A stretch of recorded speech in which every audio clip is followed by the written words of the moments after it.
और एक बार फिर से आप सभी का स्वागत है हिंदी साहित्य में। आज हम देखेंगे कहानी, और इस कहानी के तहत देखेंगे प्रेमचंद उत्तर युग के प्रमुख कहानीकार और उनकी कहानियाँ।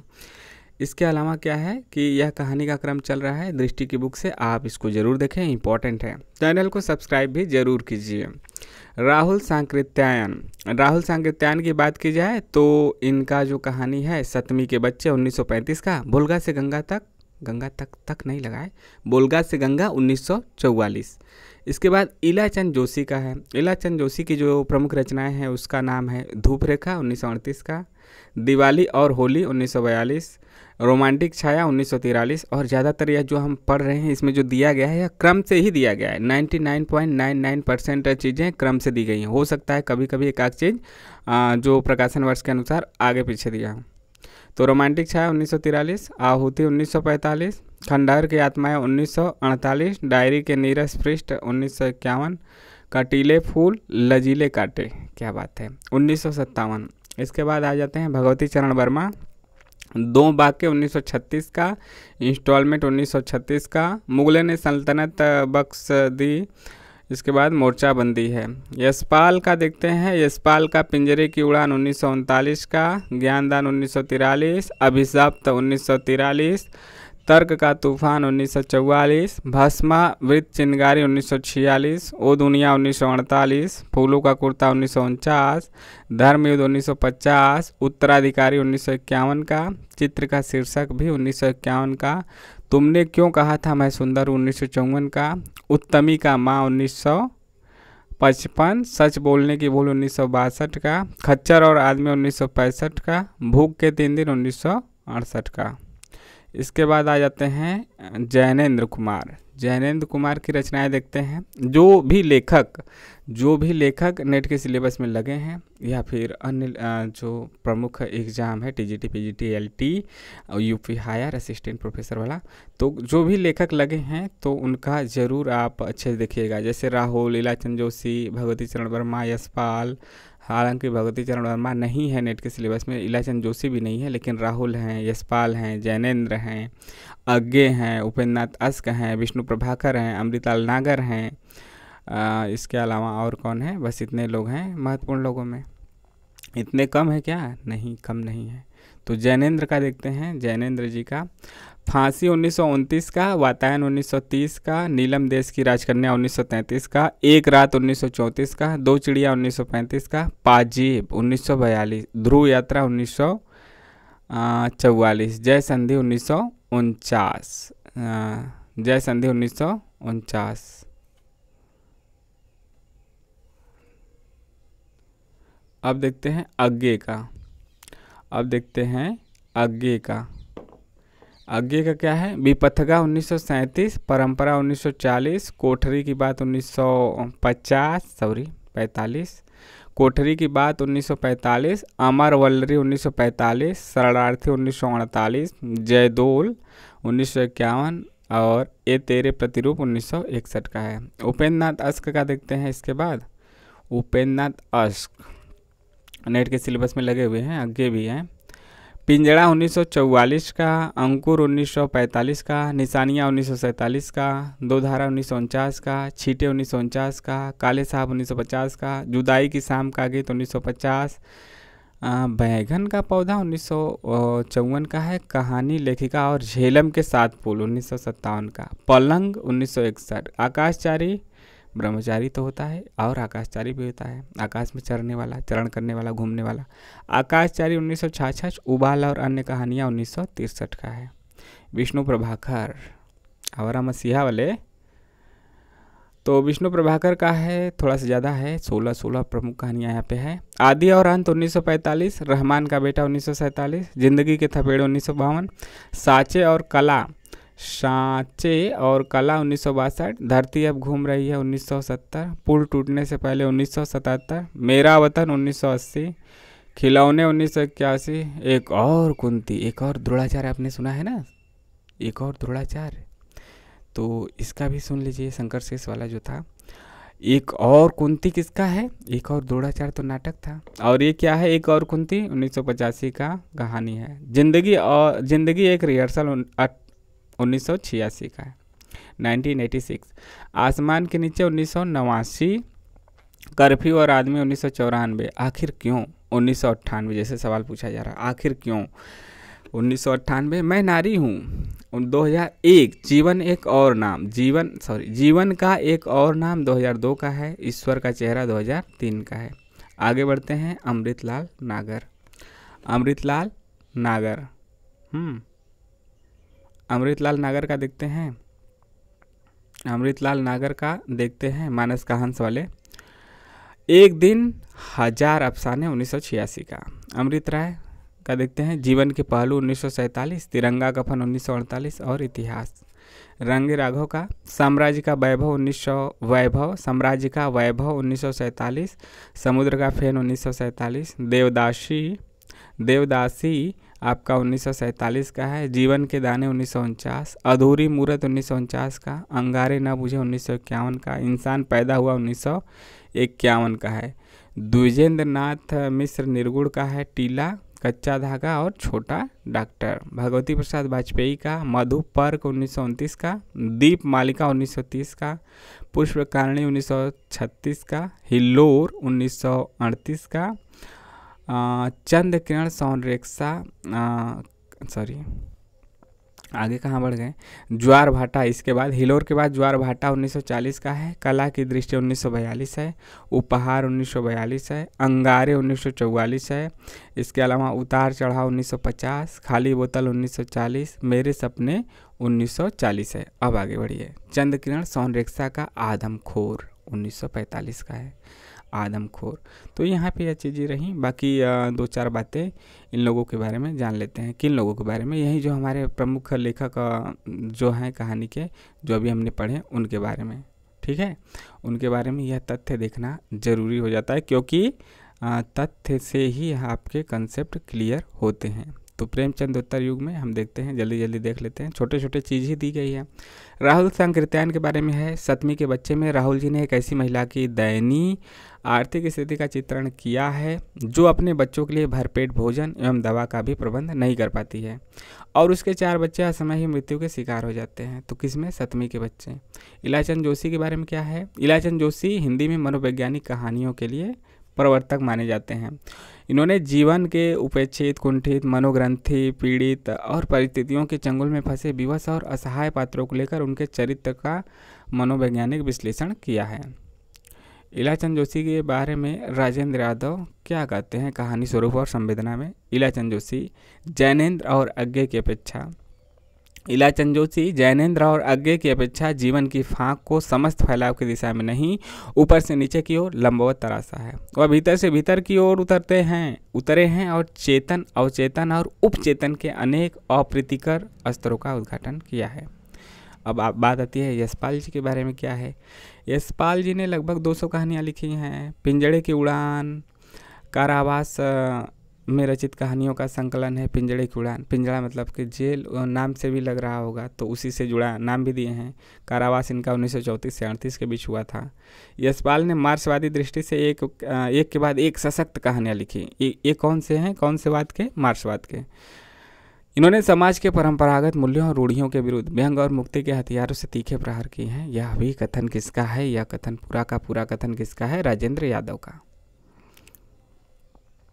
मुस्लिम पात्रों पर केंद्रित सर्वाधिक कहानियां लिखने वाले कहानीकार प्रेमचंद, अमृतलाल नागर और यशपाल हैं। 3 लोगों के नाम यदि ज़्यादा बात की जाए कि मुस्लिम पात्रों का जो सबसे ज़्यादा नाम लिया है उसमें से यशपाल जी भी एक हैं। इसके अलावा अमृतलाल नागर और मुंशी प्रेमचंद। बात करते हैं जैनेन्द्र की। जैनेन्द्र जी की बात की जाए तो ज़रूरी है।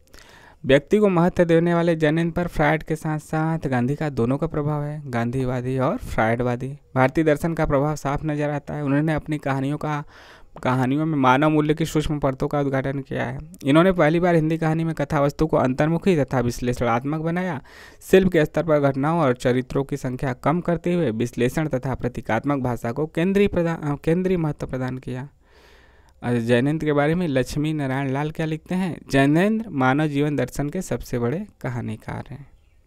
मधुरेश क्या लिखते हैं, जैनेन्द्र ने प्रेमचंद से भिन्न स्त्री पुरुष संबंध का जो क्षेत्र अपने लिए चुना उसके कारण वे शुरू से ही एक विवादास्पद लेखक माने जाते हैं। जैनेन्द्र ने प्रेम में उत्सर्ग की भावना को किसी कदर कम करके प्रसाद और गुलेरी से भिन्न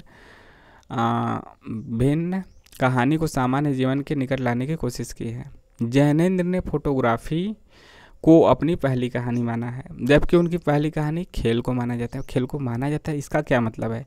मतलब ज़्यादातर विद्वान उनको खेल को मानते हैं कि इनकी पहली कहानी है जैनेन्द्र की, लेकिन जैनेन्द्र खुद किसको मानते हैं? फोटोग्राफी को, जो विशाल भारत में 1928 में प्रकाशित हुई थी। बस इतना ही है, इतना ही नहीं है, इसके अलावा भी है। देखिए आपको लग सकता है कि क्या है, लेकिन यहाँ से चीज़ें आपके कई बार आती हैं, कई बार मतलब बहुत ही महत्वपूर्ण रखते हैं। स्पर्धा कहानी इटली के विदेशी परिवेश एवं विदेशी पात्रों के बावजूद क्रांति और अहिंसा के बहस को केंद्र में रखती है। पुलिस अधिकारी की बेटी जुलेखा और क्रांतिकारी शमशेर की प्रेम कहानी फांसी है। दो चिड़ियाँ, बाहुबली, लाल सरोवर, नीलम देश की राजकन्या और तस्सत इनकी प्रतीकात्मक कहानियाँ हैं। अपनी प्रतीकात्मक कहानियों के विषय में इन्होंने कहा है, इन कहानियों में भाव प्रधान है, यथार्थ अप्रधान, बाह्य गौण है, अंतः मुख्य है, दृश्य जगत आनुषंगिक है, अदृश्य आत्मा लक्ष्य है। यदि यही दे दिया कि किसका कथन है तो कंफ्यूज हो सकते हैं, तो इसलिए यह किसका कथन है? जैनेन्द्र का ही है। मधुरेश ने इनकी ऐसी कहानियों को प्रतीकात्मक कथाओं के बजाय नीति कथाएं कहा है। जैसे कि देखते हैं मधुरेश क्या कहते हैं, जैनेन्द्र और यशपाल दोनों ही विचारों से अपनी कहानियां बुनते हैं। नई कहानी के लेखकों ने विचार की सत्ता को एक ऐसे पठार की तरह देखा जो लेखक और वास्तविक जीवन के बीच अवरोध पैदा करता है। लेकिन इन दोनों ही लेखकों की कहानी में विचार के उपयोग की प्रक्रिया एक सी नहीं है। जैनेन्द्र कहानी में जीवन की वास्तविकता का वह जैसा है तिरस्कार करके आगे बढ़ते हैं। जैनेन्द्र वास्तविक और यथार्थ जीवन की अपेक्षा अवास्तविक और अमूर्त जीवन में गहरी अभिरुचि रखते हैं। इसी के परिणाम स्वरूप वे क्रमशः वास्तविक जीवन से दूर होते जाते हैं। मधुरेश का कहना है हिंदी कहानी के विकास में। तो मतलब सही है, सबका अलग अलग तरीका है। अज्ञे के बारे में देखते हैं दो चार बातें। इनकी कहानियाँ सूक्ष्म विश्लेषणात्मकता और वैचारिक परिपक्वता की कहानियाँ हैं। अज्ञे की कहानियों पर मुख्यतः दो विचारधाराओं का प्रभाव नजर आता है। फ्रायड के मनोविश्लेषणवादी, यहाँ से हम भी जान गए कि फ्रायड कैसे थे, मनोविश्लेषणवादी और इनका प्रभाव अज्ञे पे पड़ा है। और सार्त्र, जो सार्थ हैं, इनका अस्तित्ववाद है, इनका भी प्रभाव अज्ञे के ऊपर पड़ा है। इन दोनों विचारधाराओं से प्रभावित होने के कारण इनकी कहानियों में व्यक्ति के व्यक्तित्व तथा उसके मानसिक पक्षों को केंद्रीय महत्व प्राप्त हुआ है। अधिकांश कहानियों का मूल स्वर व्यक्ति के अंतर्मन की खोज है। शहरीकरण, मध्यवर्ग के विस्तार आदि के कारण किस प्रकार व्यक्ति यांत्रिक जीवन का शिकार हो जाता है, किस प्रकार ऊब और घुटन जैसे तत्व उसके जीवन में शामिल हो जाते हैं, यह तत्व उनकी कहानियों में प्रबल है। अज्ञे की कहानियों में पर्याप्त वैविध्य भी दिखता है। जैसे जयदोल तथा पठार का धीरज जैसी कहानियों में फ्रायड से प्रभावित रोमांस और यौन चेतना के चित्र दिखते हैं। जयदोल और पठार का धीरज, यदि पूछा जाए कि किसका इस पे प्रभाव है तो फ्रायड का प्रभाव है अज्ञे की कहानियों पे। मेजर चौधरी की वापसी जैसी कहानियों में व्यक्ति के अंतर्मन का सूक्ष्म विश्लेषण है। परंपरा संग्रह की कहानियों में मध्यवर्ग के सामाजिक पक्षों का चित्रण है। पुलिस की सीटी जैसी कहानियों में क्रांतिकारी राष्ट्रवादियों को विषय बनाया गया है। क्रांति के समर्थन में लिखी गई कहानियों में हरिति, अकलंक, द्रोही, विपथगा आदि कहानियाँ भी महत्वपूर्ण हैं। इनमें बड़े आवेगपूर्ण ढंग से क्रांति के लिए मर मिटने वाले लोगों को अंकित किया गया है। तो इसमें अंकित किया गया है। तो आगे देखते हैं, आगे बस थोड़ा सा और है, फिर नई कहानी अगली कड़ी में रहेंगे। अज्ञे के बारे में क्या है, अपने रोमानी रुझान के कारण अज्ञे का मन सबसे अधिक स्त्री और प्रेम संबंधों के अंकन में रमता है, रोमानी अंदाज के कारण। इस दृष्टि से अमर वल्लरी और हर श्रृंगार कहानियाँ उल्लेखनीय हैं। अज्ञे की कुछ कहानियाँ ऐसी जिनमें मानवीय प्रगतिशील तत्वों के शिकार का आग्रह देखा जा सकता है। इस संदर्भ में जिजीविसा और चिड़ियाघर जैसी कहानियाँ महत्वपूर्ण है। अज्ञे की शुरुआती दौर की कहानियाँ स्वच्छंदतावादी प्रवृत्ति से लैस है, किंतु गैंग्रीन, जिसका अन्य नाम क्या है, रोज है, जो कि सिलेबस में है। पठार का धीरज आदि कहानियाँ रोमांच से मुक्त नए यथार्थ पर आधारित है। रोज बाद में यह कहानी गैंग्रीन नाम से प्रकाशित हुई, जैसा कि पहले बताए हैं। कहानी को नई कहानी की पूर्व पीठिका भी कहते हैं, पूर्व पीठिका। नागार्जुन की बात करते हैं, इनको तो कविता के लिए जाना जाता है। नागार्जुन मूलतः प्रगतिवादी कवि हैं। काव्य रचना के साथ साथ उन्होंने कुछ कहानियाँ भी लिखी हैं। उनके द्वारा लिखित सामाजिक यथार्थ पर केंद्रित कहानियों में असमर्थदाता, भूख मर गई थी, विषम ज्वर, काया पलट, हीरक जयंती आदि प्रमुख कहानियां हैं। पूछा जाए हीरक जयंती किसका है या काया पलट, तो नागार्जुन की कहानियां हैं। उपेंद्र नाथ अस्क काफ़ी ज़्यादा फेमस रहे हैं। उपेंद्र नाथ अस्क प्रारंभ में उर्दू में कहानियां लिखते थे, बाद में हिंदी में लिखना प्रारंभ किया। अपने शुरू के जीवन में प्रेमचंद को पढ़ा और इनसे प्रभाव ग्रहण किया। प्रसाद को मैंने तब पढ़ा। उपेंद्र नाथ अस्क का मतलब खुद कथन है, क्या है? अपने शुरू के जीवन में प्रेमचंद को पढ़ा, इनसे प्रभाव ग्रहण किया। प्रसाद को मैंने तब पढ़ा जब प्रेमचंद का प्रभाव कहीं गहरे बैठ गया। इसके अलावा रामचंद्र तिवारी का कथन है उससे पहले, लेकिन एक बात और है, इन्होंने प्रायः सामाजिक कुरूपताओं और कुरीतियों पर व्यंग्यात्मक प्रहार किया है। साथ ही पलंग, बेबसी, झाग तथा ठहराव जैसी व्यक्तिगत कुंठाओं की कहानियाँ भी लिखी हैं। जिंदगी के अनेक प्रश्नों को, यह रामचंद्र तिवारी का कथन है, जिंदगी के अनेक प्रश्नों को व्यक्त करते हुए भी प्रगतिशील जीवनधारा के समर्थक हैं। तो इसके अलावा चलते चलते एक दो लोग को और देख लेते हैं। रांगी राघव। रांगी राघव की कहानियों के दो पक्ष हैं, यथार्थवादी सामाजिक मतलब कि प्रगतिवादी विचारधारा और स्त्री पुरुष संबंधों का नए दृष्टिकोण से विश्लेषण, यानी यथार्थवादी सामाजिक प्रगतिवादी धारा जिसे कहते हैं, और स्त्री पुरुष संबंधों का नए दृष्टिकोण से विश्लेषण। बंगाल का जो अकाल था, देश विभाजन था, सांप्रदायिक विद्वेष, मजदूरों की देशव्यापी हड़तालें, गोलीकांड, बेरोजगारी और भूखमरी, इन सारी चीज़ों को मिलाकर ही उनकी कहानियों का संसार बना है। उनकी अधिकांश कहानियों में समाज के हाशिए पर स्थित कमजोर और उपेक्षित लोगों का अंकन हुआ है। शिवदान सिंह चौहान के अनुसार देखा जाए तो गदल चंद्रधर शर्मा गुलेरी कृत उसने कहा था कि स्तर की कहानी है। यह राजस्थानी परिवेश की प्रेम कहानी है।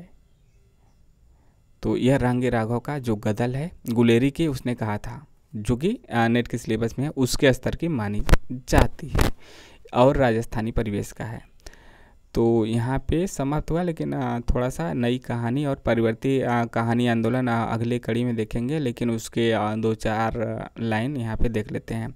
नई कहानी आंदोलन से पूर्व महिला कहानीकारों की स्थिति क्या थी? हिंदी कहानी के एकदम आरंभिक दौर में ही उसे बंग महिला, कौन, राजेंद्र बालक घोष जैसी लेखिका मिली। कहाँ की थी? मिर्ज़ापुर। लेकिन इसके बाद एक मतलब कि वैसे तो बंगाल की थी, लेकिन जो जन्मस्थली है बंगाल, पश्चिम बंगाल, कर्मस्थली मिर्ज़ापुर बनारस। तो इसके बाद एक लंबा अंतराल दिखाई देता है। सुभद्रा कुमारी चौहान, होमवती देवी ने नारी जीवन और देश में घटित घटनाओं को केंद्र में रखकर कहानियाँ लिखी अवश्य, लेकिन कहानी की मुख्य धारा में उनका कोई उल्लेखनीय योगदान नहीं रहा है। इक्का दुक्का हो गया, कविता हो गया, हिंदी साहित्य में तो योगदान है, लेकिन कहानी में उतना योगदान नहीं दिखाई देता। चंद्र किरण सौनरेखा ने मध्यवर्गीय समाज की अंतरंग झांकी प्रस्तुत करने के बाद ही नारी मनोविज्ञान की सूक्ष्म और कलापूर्ण अभिव्यंजना की दृष्टि से इस दौर में अनेक उल्लेखनीय कहानियाँ लिखी हैं। उनकी कहानियों में रचना वस्तु का विस्तार उनकी एक उल्लेखनीय विशेषता है। उनकी कहानियाँ दलित और सर्वहारा के पक्षधर है, जिसमें पक्षधरता का उत्साह कहीं भी कलात्मक विचलन का कारण बनकर नहीं आता है। आदमखोर संग्रह की अधिकतर कहानियों में, आदमखोर संग्रह किसका? चंद्र किरण सौनरेखा। आदमखोर संग्रह की अधिकतर कहानियों में वे सामाजिक संरचना के संदर्भ में मनुष्य, पुरुष और स्त्री की स्थिति को परिभाषित करना चाहती हैं। यह मतलब कहाँ से लिया गया है? मधुरेश जी के द्वारा लिखित हिंदी कहानी का विकास से यह बातें ली गई हैं। तो यह हमारा जो आज का कड़ी है यह समाप्त हुआ। कैसा लगा कमेंट के माध्यम से ज़रूर बताइए। चैनल को सब्सक्राइब कीजिए, लाइक और शेयर भी करते रहिए, साथ ही ज्वाइन भी कर सकते हैं, और डिस्क्रिप्शन कमेंट बॉक्स में टेलीग्राम का लिंक है, वहाँ से भी जुड़ सकते हैं। मिलते हैं नेक्स्ट वीडियो में। जय हिंद, जय भारत।